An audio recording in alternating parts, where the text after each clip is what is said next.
Les travaux de la première conférence semestrielle des gouverneurs de région au titre de l'année 2021 s'achèvent à Yaoundé ce mardi 15 juin 2021. Au cours des assises de 2 jours, le ministre de l'administration territoriale Paul Atangagi, les gouverneurs de région, le secrétaire d'État auprès du ministre de la Défense en charge de la gendarmerie nationale, le délégué général à la sûreté nationale et les autres participants passent en revue les aspects liés à la sécurité du pays, aux grands projets de développement, à l'implémentation de la décentralisation et à l'amélioration des conditions de vie des populations dans chaque circonscription administrative. Tous les projets, tous les problèmes ont été, n'est-ce pas, examinés en profondeur et à la fin de cette conférence des gouverneurs, nous restons confiants. D'abord, le Cameroun, c'est un grand pays sur la conduite éclairée du chef de l'État et nous ne pouvons que dire que c'est des lendemains meilleurs qui attendent le Cameroun, n'est-ce pas, avec à leur tête notre champion, son Excellence, le président Paul Biya. La lecture du rapport général des travaux par le secrétaire général du ministère de l'administration territoriale, Yves-Christian Edzoa Efa, rassure de ce que la situation sécuritaire du pays est globalement sous contrôle, même si dans les régions du nord-ouest, du sud-ouest, de l'extrême nord et de l'est, des défis importants restent à relever. Vigilance et collaboration avec les populations sont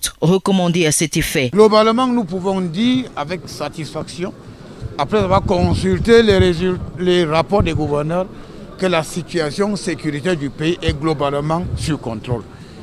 Les forces de défense et de sécurité font leur travail avec beaucoup de professionnalisme. Certes, il y a des défis sécuritaires à relever dans certaines régions, le nord-ouest, le sud-ouest, l'extrême nord, mais après, n'est-ce pas, avoir, n'est-ce pas, examiné en profondeur les rapports des gouverneurs, nous disons avec confiance que la situation est en train de retourner, n'est-ce pas, graduellement vers une situation normale. Le suivi de l'exécution des grands projets de développement ainsi que l'implémentation de la décentralisation dans chaque unité administrative est une nécessité. Le chef de l'État ne veut plus entendre parler de projets abandonnés parce que chaque projet abandonné, c'est l'argent perdu par l'État, c'est l'argent perdu par le gouvernement.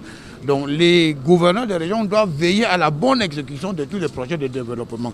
N'oubliez pas que le mandat, le septennat du chef de l'État, c'est le septennat des grandes opportunités. Alors les Camerounais veulent voir les autoroutes, ils veulent voir des bâtiments, des barrages et autres. Donc lorsque les projets sont lancés, les gouverneurs doivent accompagner ces projets jusqu'à leur aboutissement.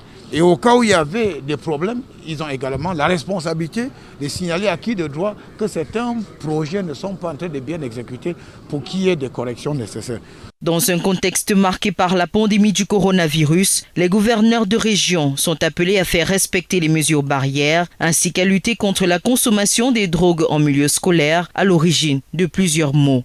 En clair, il s'agit d'améliorer les conditions de vie des populations et de veiller au déroulement harmonieux des grands rendez-vous sportifs à venir en application des directives du chef de l'État Paul Biya. Le rideau se referme sur cette première assise des gouverneurs de région à Yaoundé sur une note de satisfaction par ces distinctions honorifiques remises aux gouverneurs des régions de l'extrême nord et de la Damaoua.